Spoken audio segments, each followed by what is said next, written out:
ជំរាបសួរប្រិយមិត្តថ្ងៃនេះខ្ញុំបានមកជួបបុរសម្នាក់ដែលគាត់កើតមកដៃខ្លីទាំងពីរហើយកូនកើតមកក៏ដៃខ្លីទៅតាមនោះដែរថាតើជីវិតរបស់គាត់យ៉ាងណាយ៉ាងណីនោះសូមបងប្អូនទស្សនាជាមួយគ្នាខ្ញុំដូចតទៅជំរាបសួរបងបាទជំរាបសួរបងឈ្មោះអីដែរបងបាទខ្ញុំបាទឈ្មោះជាត្រេអាយុប្រហែលហើយបងបាទអាយុ51បង51ឆ្នាំ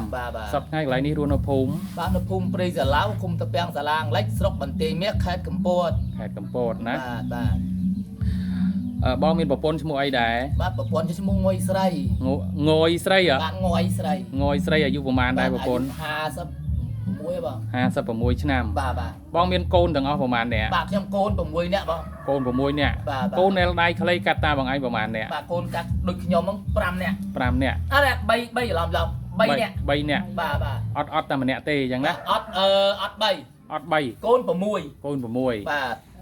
ដូចខ្ញុំ3អត់3បាទកូនស្រីទាំងអស់អ្នកកាត់ដៃខ្លីអញ្ចឹងបាទហើយកូនស្រីម្នាក់អ្នកកាត់តាមដៃខ្លីតាមបងឯងនេះឈ្មោះអីដែរឈ្មោះផានសំណាងរៀនថ្នាក់ទីប្រហែលអូនសប្ថ្ងៃទី7ហ្នឹងរៀនថ្នាក់ទី7ហើយអូនសេអសយ៉ាងមិនកើតទៅសេអញ្ជើងសេដៃសេដៃណាអូខេនេះគឺជាប្រពន្ធរបស់លោកជាត្រេបងប្អូនទស្សនិកជនគាត់ជាស្ត្រីម្នាក់ដែលពេញលក្ខណៈមានដៃមានជើងអវយវៈអីគ្រប់គ្រាន់ទាំងអស់ដោយឡែកតែប្តីរបស់គាត់ទេដែលកើតមកមិនពេញលក្ខណៈនឹងគេនោះបងប្អូនទស្សនិកជនមើលចុះគ្រួសារនេះគេហៅថាគ្រួសារត្រកូលដៃខ្លីឪពុកដៃខ្លីម្ដាយធម្មតាបានកូនមកដៃខ្លីជាងពាក់កណ្ដាលណា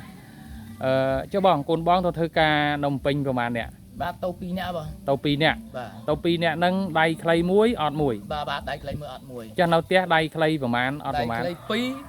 ល្អ2ឥឡូវនោះទៅផ្សារអស់2នាក់ហើយបាទទៅផ្សារទៅលក់កាឈូកថ្ងៃស្អែកថ្ងៃសិលเนาะថ្ងៃសិលទៅលក់កាឈូកហើយអញ្ចឹងមិនបានមកទៅបងបាទជាម៉ោង6ជាងនោះបានមកហ្នឹងហើយនាងដៃខ្លីទៅដែរនាងដៃខ្លីអ្នកបើកម៉ូតូអ្នកជិះពីក្រោយអ្នកកូនដែលមួយដៃកាងអ្នកជិះក្រោយទេប្អូនដែលល្អដៃល្អហ្នឹងបើកទៅអូខេអូនស្រីជំរាបសួរម្ដងទៀតបាទអូនឈ្មោះអីមិញផានសំណាងអាយុប្រហែលហើយ14ឆ្នាំរៀននៅថ្នាក់ទីប្រហែលនៃសាលាអនុជាលាយកថាវងគាថាវងណាអូនណាហ្នឹងអូនទៅសេអសបានឲ្យវិធីណាបើដៃអូនកវៃអញ្ចឹងមើលទៅសេមើលអូនសេមើលសេអសអីមួយអញ្ចឹងមើលយើង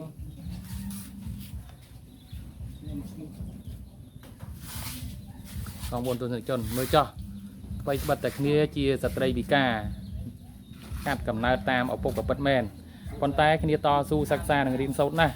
ទៅរៀនទៅសូត្រហើយយកដៃនឹងទៅសេអសរៀងវិមើលសេដូចជាមិនច្បាស់ផងក៏មិនដឹងអូទៅសេអសដៃឆ្វេងទៀតបងប្អូនទៅសេអសដៃឆ្វេងទៀតមើលចុះបងប្អូនគួរអាណិតសង្វេគទេគួរអាណិតនឹងសង្វេគខ្លាំងណាស់អ្វីបិទតែមនុស្សយើងកើតមកហើយបែរទៅជាអានមើលនាងខ្ញុំឈ្មោះផានសំណាងបងប្អូនទស្សនិកជនមើលចោះមើលទៅរៀបបងអូនស្រីគាត់ជីកង់ដៃគាត់ខ្លីគាត់ខំប្រឹងជីកង់មើលតស៊ូក្នុងឆាកជីវិតនេះគឺជាជីវិតទូរគតជនរបស់គ្រួសារលោកជាត្រេពីគ្រួសារបុរសដៃខ្លី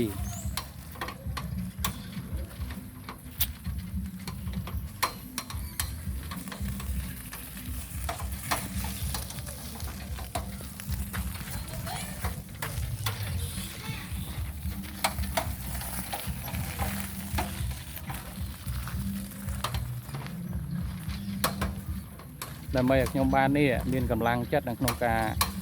ផលិតជាវីដេអូថ្មីប្លែកចែកជូនដល់បងប្អូនទស្សនា